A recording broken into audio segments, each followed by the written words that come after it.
She put the keys in my hand, the way you hand someone a plate at a party. 22 of them, on a brass ring, still warm from her pocket. Take these. Family.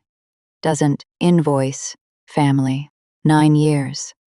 I carried that ring. 212 tenants. 4 buildings. Not one paycheck. Here's what I didn't know. While I was carrying it, there was a company registered with the state in my name. A company I had never heard of, that I had never signed for, and it owned the worst building on the east side. Every lawsuit that building generated was quietly walking toward me. I found that out in a courtroom on a Tuesday at 9:15 in the morning. I walked out of that building at 9:41 with the keys in my coat pocket and a folder under my arm. And I did not go back. Today, I read other people's paperwork for a living. I am an enrolled agent. That is a person the Treasury licenses to stand in front of the tax office and argue on your behalf. People hire me to find the exact page where a family's paperwork stopped telling the truth. Last year, I read my own. My name is Nora Vance. I am 36 years old. I live alone above a hardware store in Cleveland, Ohio. And if you have ever been the one they call at 2 in the morning, and never once on your birthday, stay with me, because the keys were never the point. The point is what a key actually is. And I did not understand that for 9 years. Let me take you back to the beginning of it. One jump backward, and then we go forward together, all the way to that courtroom and past it. 9 years before that morning in courtroom 4, my father died in the produce aisle of a grocery store on Lorraine Avenue. His heart stopped between the apples and the bagged salad. He was 61. He'd been a landlord for 30 of those years, which in our family was not a job. It was a religion.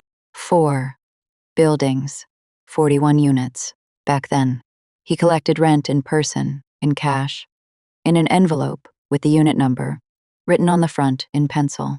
I was 27, and I was living in Columbus.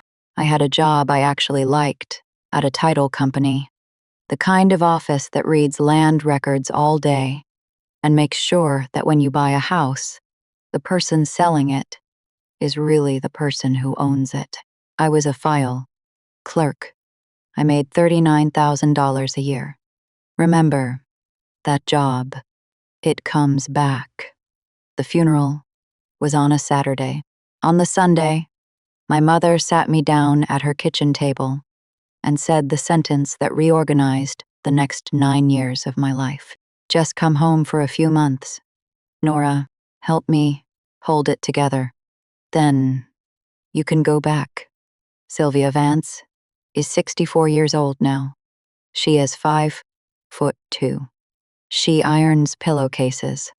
She has never once raised her voice at me in my entire life, and I want you to hold on to that, because it is the whole thing. She is not a monster in a movie. She is a woman with a calendar and a filing system, and a very calm way of explaining why the thing that is happening to you is actually the best thing available. I said, yes, of course. I said yes. My father was 3 days in the ground, and my mother's hands were shaking. That night, my brother Peter came over for dinner. Peter is 4 years older than me. He was 31 then, and he had a real estate license and a very good handshake. My mother had already decided he would run the buildings. Nobody voted on it. It was just the shape of the room. There were 6 chairs at that table, matching walnut, my grandmother's. 6 chairs. And that night there were 7 of us, because Peter's wife came, and Peter's baby daughter came in a car seat, and my aunt came. My mother went out to the garage and came back with the metal folding chair. She handed it to me, not to Peter, not to my aunt, to me, because I was the one who wouldn't make it a thing. I sat on the folding chair at my own father's funeral dinner, and I remember thinking, very clearly, with no self-pity at all, this is fine. This is temporary. Nobody's keeping score. Somebody was keeping score. It just wasn't me. 8 months after I came home, I asked about money for the first time. I want to be precise about what I was doing by then, because helping out is a phrase that hides an enormous amount of labor. I was showing the vacant units. I was running the credit checks. I was writing the leases. I was doing the move-in inspections and the move-out inspections. I was calling the plumber, meeting the plumber, paying the plumber, and then arguing with the plumber. I was taking the maintenance calls, all of them, on my own phone, at all hours, because the number on the sign in front of all 4 buildings was my cell phone number. My mother had it printed that way. She said it was warmer. Peter had business cards. Peter had a title. Peter had lunch with the bank. I had the phone. So on a Tuesday in the fall, standing in my mother's kitchen with a rent envelope in my hand, I said, I think I need to be on payroll.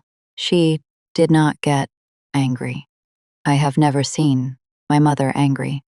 She dried her hands on a towel, folded it, hung it on the oven handle, and she said, "Oh, honey, payroll is for employees." And then she smiled and gave me the line I would hear, by my own count, more than 40 times over 9 years, at kitchen tables and in parking lots, and once at a wake. Family doesn't invoice family. Then she said the part that mattered, the part I have replayed, maybe 10,000 times since. We're going to do better than a paycheck. For you. We're going to put you on the ownership side. I want you to sit with that sentence for 1 second. We're going to put you on the ownership side. Asterisk. Because I heard a promise, and she was, in the most literal and documentable sense, telling me exactly what she was already doing. She was putting me on the ownership side. 2 years in, I got the keys. Peter handed them to me in the parking lot behind the Dennison building on a January afternoon. And he was in a hurry, and he said it like a compliment. You are better at this than me anyway. 22 keys on a brass ring. Front doors, back doors, basements, boiler rooms, the padlock on the dumpster corral, the 2 units where the tenants kept losing theirs. That ring was heavy enough to pull the pocket of a coat out of shape. I know exactly how heavy, because I carried it for 7 more years, and every coat I owned in that period had one pocket lower than the other. Here is what nobody tells you about keys. Keys are not power. Keys are availability.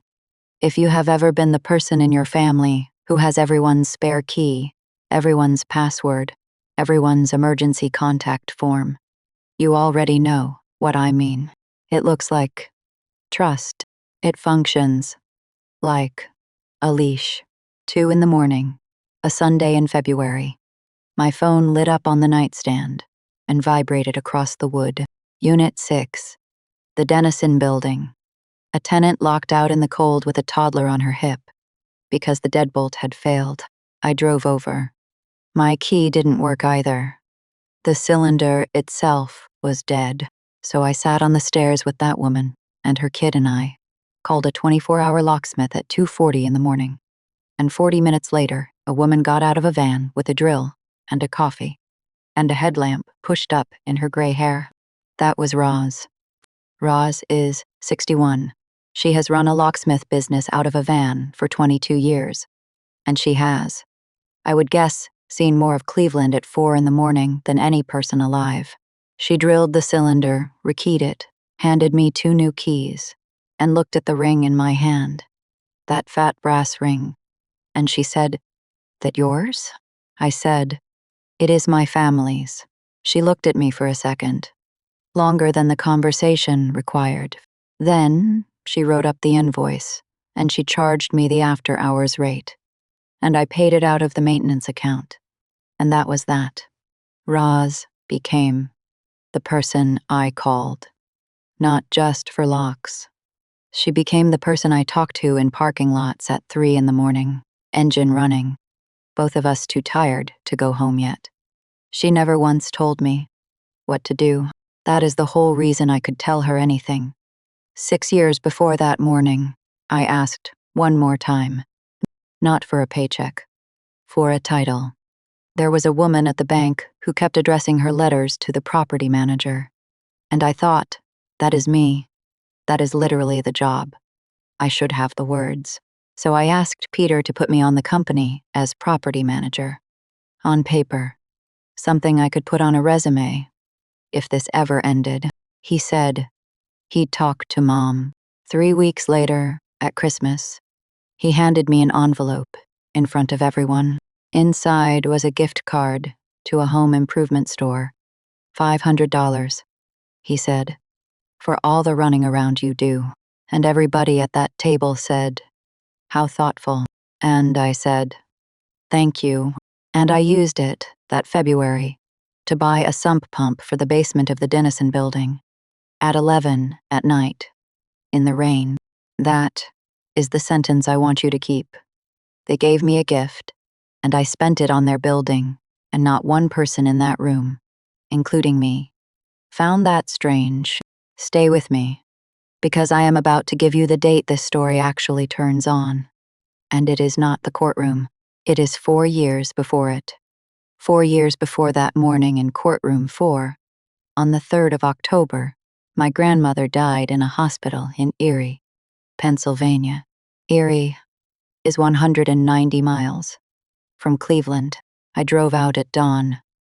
I sat with her from 9:52 in the morning, and I know that time exactly, because that is when the volunteer at the front desk printed my visitor badge, the sticker kind with your name and the time on it. Until 3 in the afternoon when she stopped breathing, I kept that badge. It is a stupid little thing, a peeled sticker with my name, misspelled, and Nora, and a time on it. I put it in the zip pocket of my wallet on the drive home because it was the last day I saw her. And I am the kind of person who keeps a thing like that. I have never in my life been so glad to be sentimental. Because on that same day, the 3rd of October, while I was in a chair in Erie holding a dying woman's hand, someone in Cleveland walked into a downtown office at 10:20 in the morning and signed my name. I didn't know that for 4 more years. What I knew at the time was that a few weeks after the funeral, my mother mentioned, offhand, that they'd restructured the buildings for liability. She said the word "fiffin' liability," the way you'd say the word "fiffined weather." She said the accountant recommended it. She said it protects the family. And I said, okay, because I was 32 years old and exhausted and grieving. And because when your mother says the accountant recommended it, you don't ask which accountant. That is the thing about a system villain. She doesn't lie to you. She just tells you the true sentence, with the most soothing verb available. 2 years before that morning, the letters started coming. The first one came to my mother's house, because for reasons that made sense, at the time, my official mailing address for everything to do with the buildings was my mother's house. It was a letter from the tax office. My mother opened it. She opened everything. That was normal. That was not even a question in our family. And she handed it to me across the kitchen table with a look of mild, sympathetic confusion. It said I owed $9,400. I laughed. I actually laughed out loud, because it was so obviously a mistake that it was funny. I made $22,000 that year, in cash and envelopes, in what my mother called help with your expenses. And I want to be exact here, because this is where the pattern starts to show its teeth. It was not a wage. There was no pay stub. There was no direct deposit. It was cash, whenever she decided, in amounts she decided, and when I bought a used car, she gave me an extra $400. and told me not to mention it to Peter. $9,400 in tax on $22,000 of cash. That is not a mistake in your favor or against you. That is arithmetic from a different planet. My mother said, and I quote, "It is a clerical thing, honey. Peter's accountant will handle it." Peter's accountant handled it. Or, Peter said he did. The letters kept coming, and my mother kept opening them, and the number in them kept getting bigger. And every time I asked, the answer was the same word, and it was such a forend. Clerical. Here's the mini detail I want you to hold, because it detonates later. I never once saw the tax return that generated those letters. Not one page. Mage. Not 1 year. I signed nothing, because there was nothing to sign. Because, and this is the part I didn't understand until much later, you don't sign a return, you aren't the one filing. Somebody else was filing something with my name in it, and the letters were the echo of it. By the time we get to the courtroom, that number will not be $9,400 anymore. Now the morning itself. I am going to walk you through it minute by minute, because I have gone through it minute by minute more times than I can count. The Tuesday in February, housing court. Peter called me at 7:50 in the morning while I was scraping the ice off my windshield with the edge of a rent envelope. "Can you sit in for me?" At 9:15. It is the Denison thing. It is a formality. You just say, "We're seeking possession," and the clerk stamps it. I said, "Yes, of course." I said yes. I'd sat in for him at 3 of these before. I'd stood at that table and said the words, and the whole thing took 90 seconds. And then everyone went to work. I got there at 8:50. Courtroom 4 is on the second floor, and the radiators in that building are set to a temperature that makes your coat feel like a punishment. I had the folder Peter emailed me. I had the keys in my coat pocket, all 22 of them, because I had a boiler inspection at 11. At 9:15, the clerk called the case, and she called it wrong. Or I thought she called it wrong. She said the name of a company I had never heard of in my life. And then she said, "Is the owner present?" And I stood there, and nobody else stood up. The tenant's lawyer stood up. He was maybe 30, and he had a cardboard box of files. And he looked at me with something I didn't recognize at first, and later understood was pity. He said, "Are you Nora Vance?" I said, "Yes." He handed me a document across the aisle. A counterclaim. That is a lawsuit filed back at you by the person you are suing. My name was on it, not the company's name. Mine, personally, Nora Elizabeth Vance. 4 tenants of the Denison building were suing me, personally, for conditions in a building I did not own, had never owned, had never in my life been told I owned. And the judge, and I will be grateful to that woman until I die. The judge looked at the paperwork, and then she looked at my face, and she stopped the hearing. She said, "Miss Vance, do you understand that you are the sole member of record of the company that owns this property?" That is the language. Sole member. Asterisk a limited liability company. An LLC is a paper box you put a building inside of, so that when the building gets sued, the box gets sued, and not you. Sole member means one person owns the box. I owned the box. I remember the specific physical sensation of the ring of keys against my hip through the coat. I remember thinking, with total calm sauve, there are 22 keys in that pocket, and I don't own a single door. Asterisk. And then thinking, how fresh am I? Apparently I own all of them. Asterisk. The judge continued the case for 30 days. She told me, kindly, in front of everyone, to get a lawyer. I walked out of courtroom 4 at 9:41 in the morning. I took the stairs because I did not trust myself in an elevator with other human beings. I got into my car in the parking garage, on the 4th level, and I sat there, and I put both hands on the wheel, and I cried for 11 minutes. That is the only time in this story that I cry. I am telling you that now, so you are not waiting for it. I got it out of the way in a parking garage on Lakeside Avenue, in a coat with one pocket lower than the other, and then I drove to the boiler inspection. Because the boiler inspection was at 11, I called Roz that night.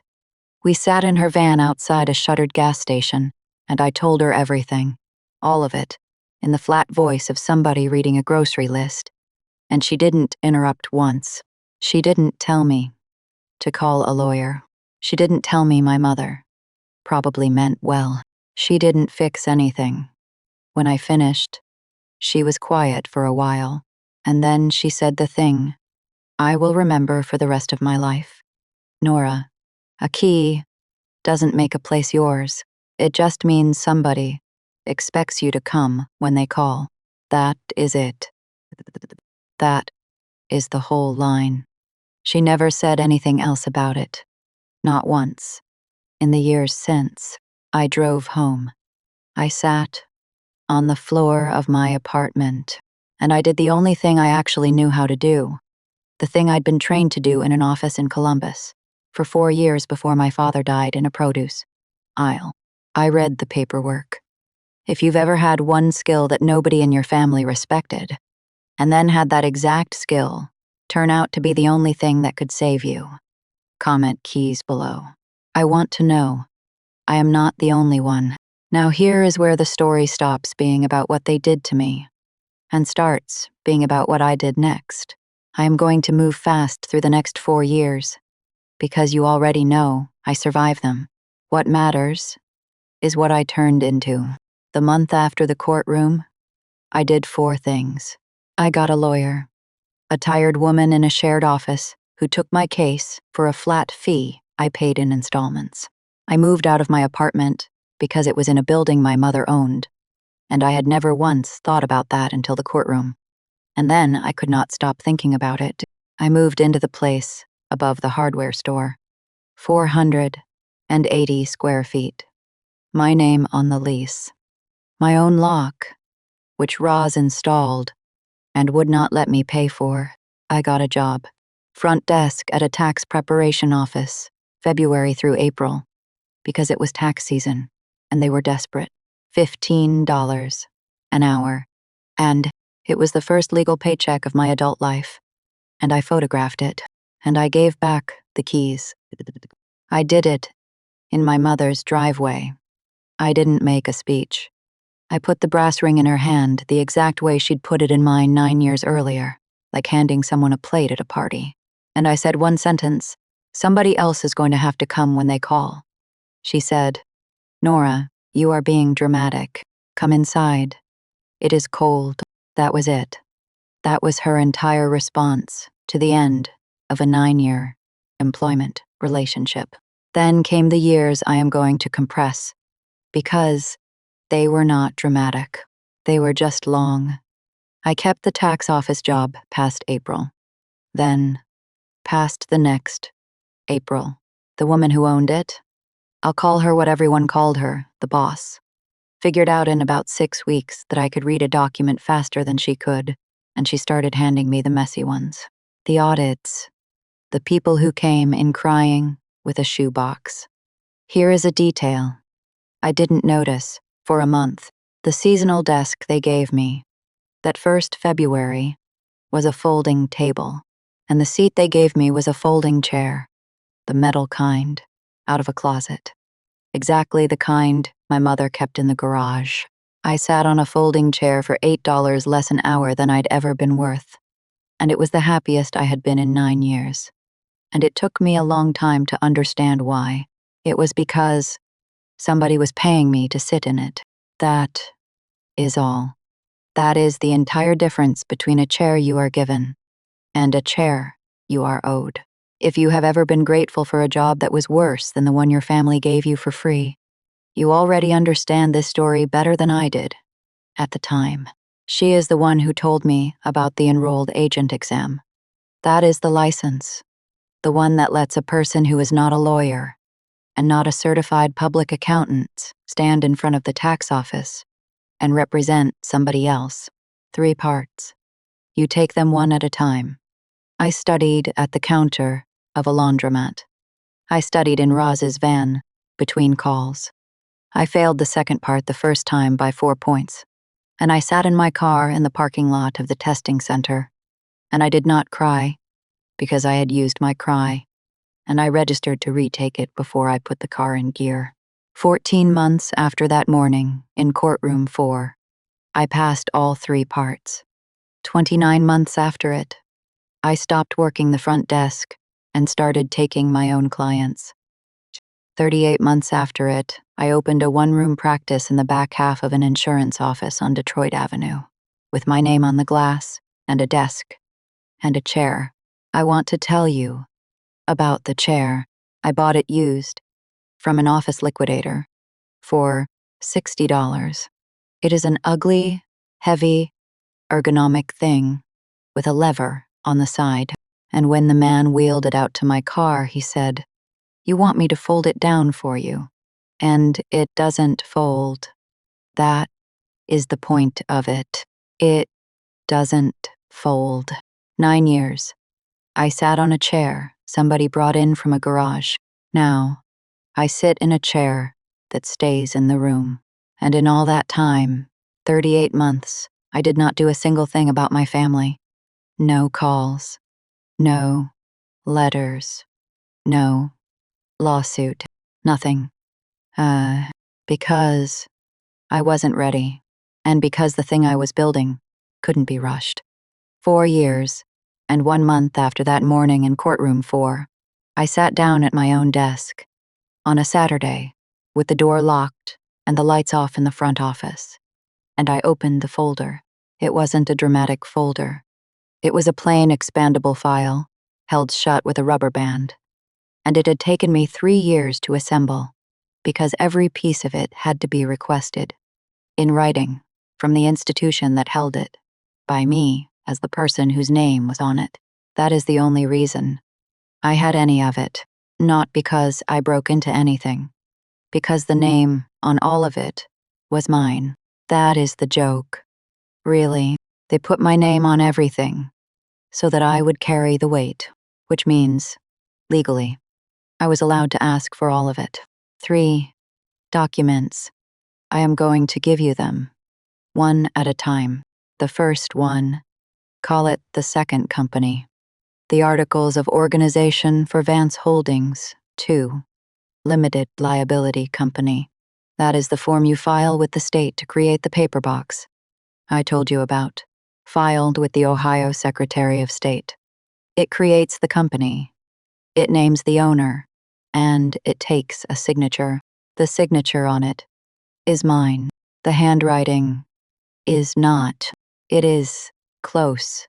Somebody practiced. But my capital N has a hook on the left leg that I've made since I was 11 years old, because a teacher told me my handwriting was messy, and I overcorrected for a year, and it stuck. The N on that form doesn't have the hook, and the date on that form is the 3rd of October, the day my grandmother died in Erie, Pennsylvania, 190 miles away. I sat at my desk on a Saturday, and I took a peeled sticker out of the zip pocket of a wallet I'd been carrying for 4 years. Hinora, asterisk misspelled, 9:52 in the morning. The notary page, that is the page where an official witness swears that the person signing was physically standing in front of them, says I appeared in person. In downtown Cleveland, at 10:20 in the morning. I have never in my life been in 2 places at once, but on paper, on the 3rd of October, I was. Stay with me. It gets worse, and then it gets very, very good. The second one. Call it the ghost income. 4 years of a form called a schedule. K-1. A K-1 is a slip of paper a business sends to the government that says, this person earned money from us this year. It doesn't prove they send we got the money. It just tells the government to tax them, as if they did. 4K, -1S, 4 years. Each one reported that I had been paid $31,200. The total on paper was $124,800. The total in my hand was 0, and I paid tax on all of it. Or rather, I didn't pay it, and it grew. The $9,400 from that first letter my mother handed me across her kitchen table. The clerical thing had become, with 4 years of penalties and interest, $38,400. Let me say what that number actually is, because a number that size stops meaning anything after a while. $38,400 was more than my rent, my car, my food, and my insurance combined. For 2 entire years of my life, it is a debt the size of 2 years of being alive, owed by me to my government on money that went into somebody else's account. And here is why they did it. This is the elegant part. This is the part that tells you it was never sloppiness. Every dollar they moved onto my K-1 was a dollar that came off of theirs.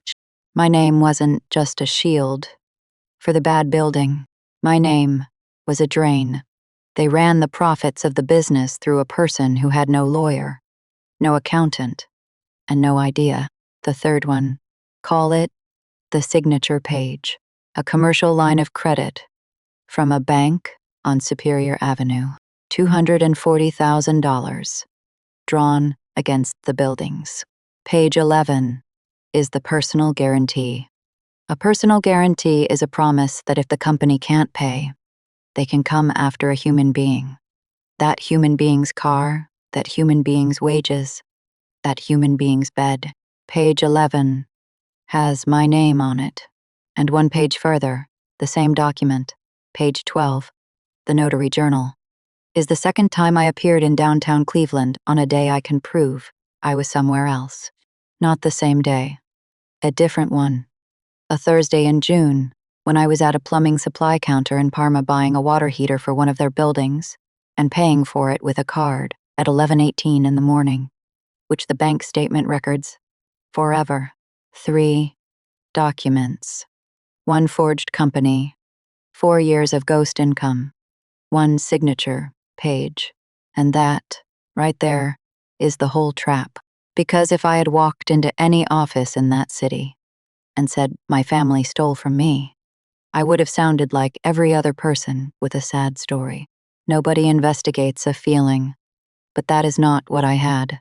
What I had was a state filing that says I was in 2 places at once, a set of tax forms that report money that never moved, and a bank guarantee signed by a hand that doesn't make my N. I didn't have a feeling. I had a contradiction. And the beautiful thing about a contradiction, if you know how to file it, is that the system does the rest.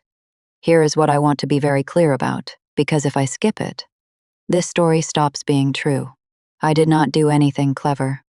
I did not hack anything, leak anything, record anything, or trick anyone into a confession. I never touched a document I wasn't entitled to. Every single thing I did in the next 4 months, a licensed professional could do for you. Today, for a fee, in daylight, I just knew which forms to file, and in what order, and that is the entire difference between a person who gets hurt and a person who gets a verdict. I filed 3 things. 1, an identity theft affidavit with the tax office. That is the form you file when someone has used your name on a tax document. It attaches evidence. My evidence was a visitor badge from a hospital in Erie, Pennsylvania, and a bank statement from a plumbing supply counter in Parma, Ohio. 2, a formal dispute of all 4 years of the ghost income. Not a phone call, a written protest with the K-1S attached, and 1 question: show me the deposits. Show me one bank record, one transfer, one check that moved $124,800 from that business into any account with my name on it, because there aren't any. You can't fake a deposit that never happened. They could forge my signature. They could not forge 4 years of a bank's own ledger. 3. A whistleblower. Claim. This one, I want to explain in plain words, because it is the hinge of everything. The tax office has a program where, if you report a business that underpaid its taxes, and you give them documents specific enough to act on, and they collect money because of what you gave them, they pay you a percentage of what they collect. That is not revenge. That is a form. It has a number. Anybody can file it.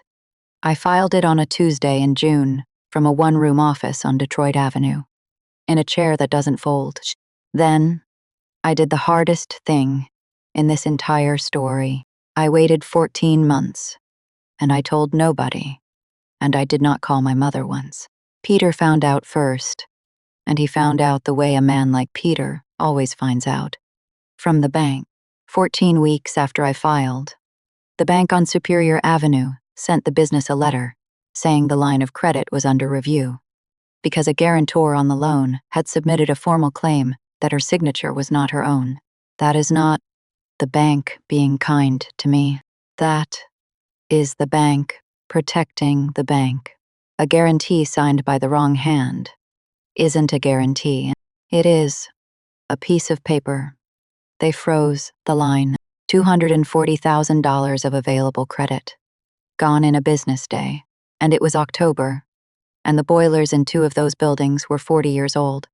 And my mother had been floating every winter repair on that line for a decade. That is the first thing that broke.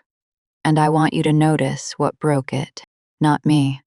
Their own paperwork. I just held it up to the light. Peter called me 19 times in 2 days. I have the log. I didn't answer. Then my mother started. She did not scream. She has never screamed. She left voicemails. 41 of them over 5 months. And they follow an arc I could chart. The first ones were warm. Honey, there has been a misunderstanding. Call your mother. Asterisk, then puzzled. Then wounded. Then came the long one, the 4-minute one, where she explained that she had been protecting me, that putting the building in my name was for my benefit, for my future, because I was the one who would inherit the buildings anyway, and this was just an early gift. And someday, I would understand. I listened to that one twice, because I wanted to be sure I wasn't wrong about her. She never once said the word Susing sorry. Asterisk in 41 voicemails. Across 5 months, my mother apologized 0 times. She explained. She reframed. She got sad.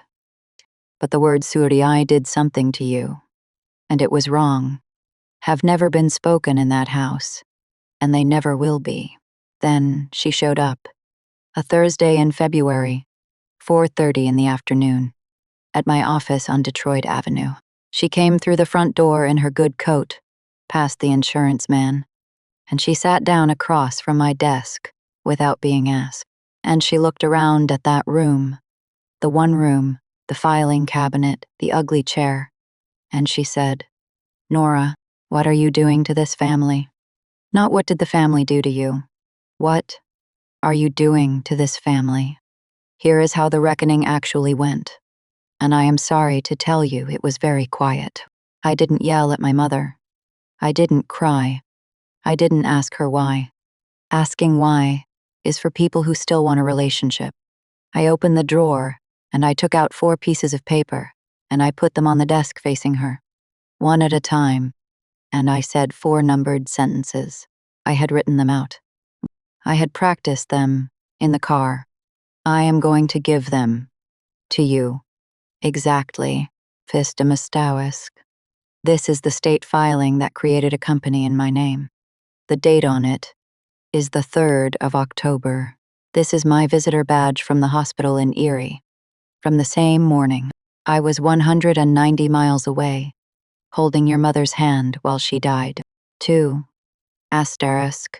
These are 4 tax forms, saying the business paid me $124,800. I have requested every bank record of that business for those 4 years. Not $1 of it exists. The tax office has the same records I do. 3. Asterisk.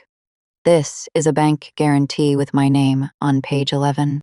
The bank has already frozen the line, and they didn't do that because of me. They did it because a forged guarantee is worth nothing to them, and they'd rather have no guarantor than a fake one. 4. Asterisk. I am not asking you for anything, and I am not suing you. Everything from here happens between you and the government, and it is already happening, and there is nothing in this room that can stop it. Then I said the last thing, and this is the only thing I said that wasn't strictly a fact. You told me for 9 years that family doesn't invoice family. You were right. I never sent you a bill. I sent it to the people who audit you. My mother sat in that chair for a long time, and then she said, and I want you to hear how good she is at this. Even at the end, even with the paper in front of her, you've become very hard, Nora. And I said, I've become very licensed. Then I stood up, and I opened the door, and she left, and I sat back down in a chair that does not fold, and my hands were completely steady, and I finished the return I'd been working on before she came in. A retired bus driver. Refund of $1,100. He cried. When I called him, here is what happened. Flat, factual, no music. The ghost income was voided. All 4 years. The tax office found that the K-1S reported income that never moved and removed every dollar of it from my record. The $38,400 I owed became zero, and then it became something better than zero, because the income didn't evaporate. Income never evaporates. It just goes back to whoever actually received it. It went back to them. 4 years of the business's profit landed on the returns of the 2 people who had actually spent it, with 4 years of interest and penalties and a fraud penalty on top, which is the expensive one. The second company was struck. My lawyer's petition, plus the state's own record, plus the notary journal that put me in a building I've never entered. And the company that owned the Dennison building was dissolved. My name removed. The 4 tenants' lawsuit against me, personally, was dismissed in 12 minutes on a Wednesday morning. It was refiled the same week against the actual owners, which is exactly where it should have been the entire time. I did not testify. I didn't have to. My name coming off the deed was the testimony. The signature page killed the credit. The bank declined to reinstate the line without a real guarantor. And it turns out that when the state has already found one forged signature in your file, banks are not enthusiastic about your next one. They sold 2 of the 4 buildings in 11 months.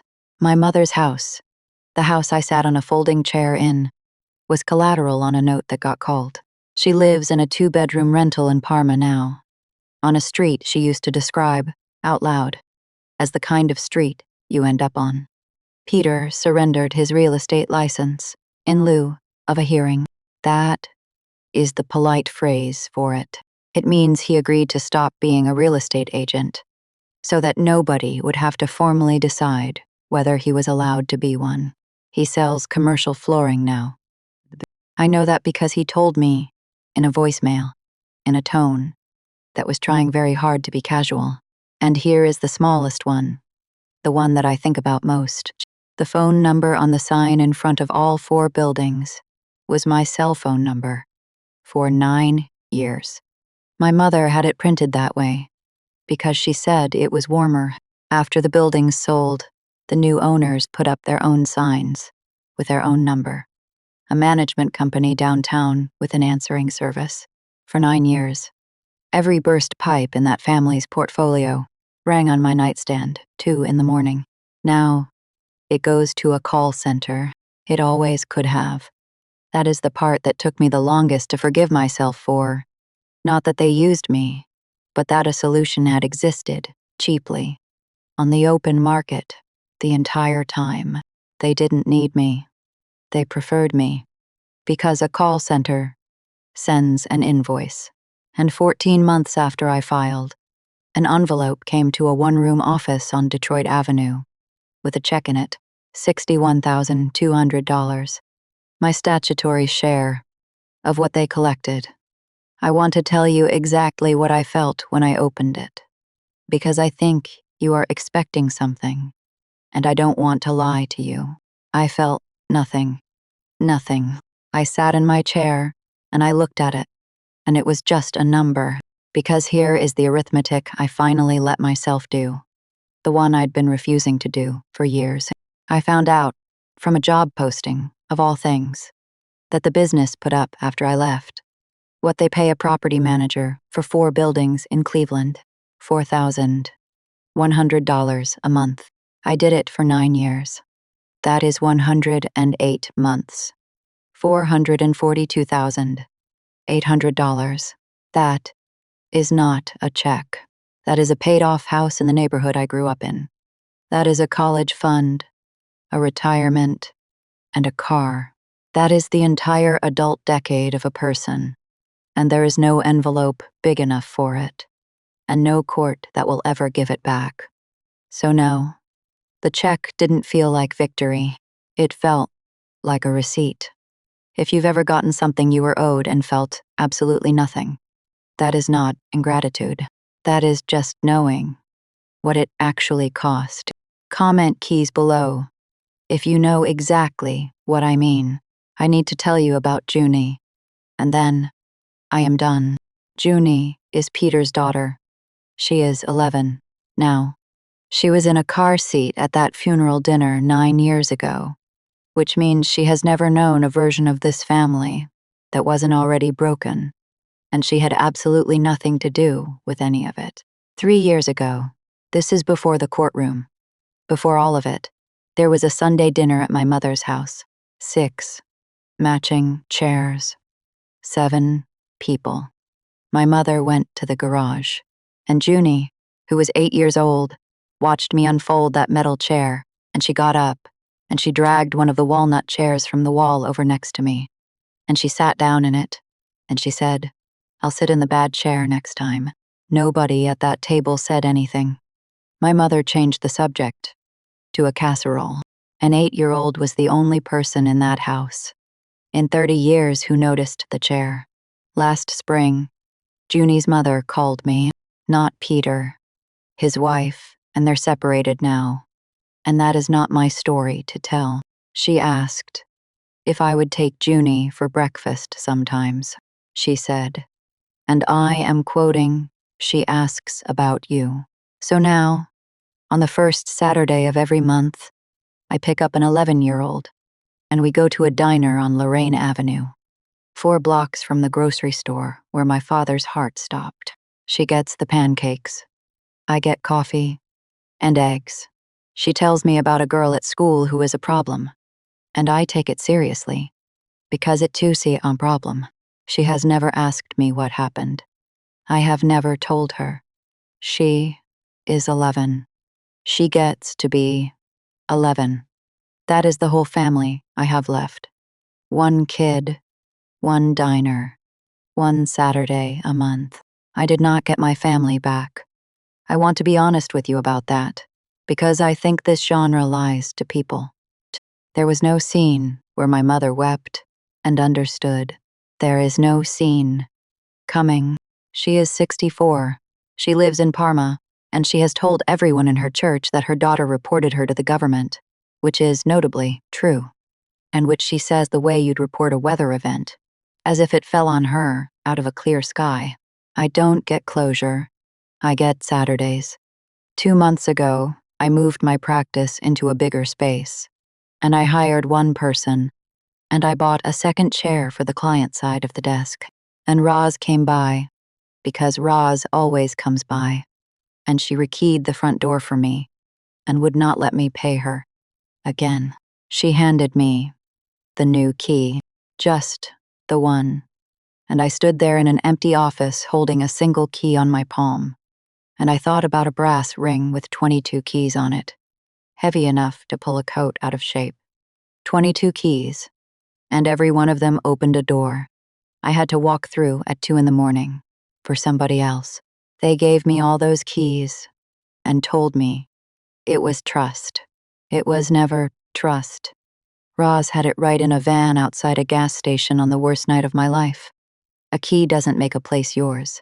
It just means somebody expects you to come when they call. But that is only half of it. I know the other half now. Because this ugly little brass thing in my hand, cut in a van by a 61-year-old woman who never once tried to fix me. This one is different, not because of what it opens, because of who has to come when it is used. Nobody. Nobody has to come. I come when I decide to a room with my name on the glass, and I sit down in a chair that does not fold, and I read other people's paperwork until I find the exact page where somebody stopped telling the truth. I carried 22 keys for 9 years, and not one of them was mine. Now, I carry one. And if you've spent your whole life holding a ring of keys for people who never once came when you called, you are allowed to put it down. You don't have to explain it. You don't have to win first. You just have to know, the way I finally know, that the weight in your pocket was never a gift. It was an invoice, and it was always in your name. If this story found you tonight, tell me one thing in the comments. What is the thing your family called someone helping out? I read every one of them, and if you are still here, still carrying it, still coming when they call, subscribe and stay with me. There are more of us than you think. I am Nora Vance. Thank you for listening.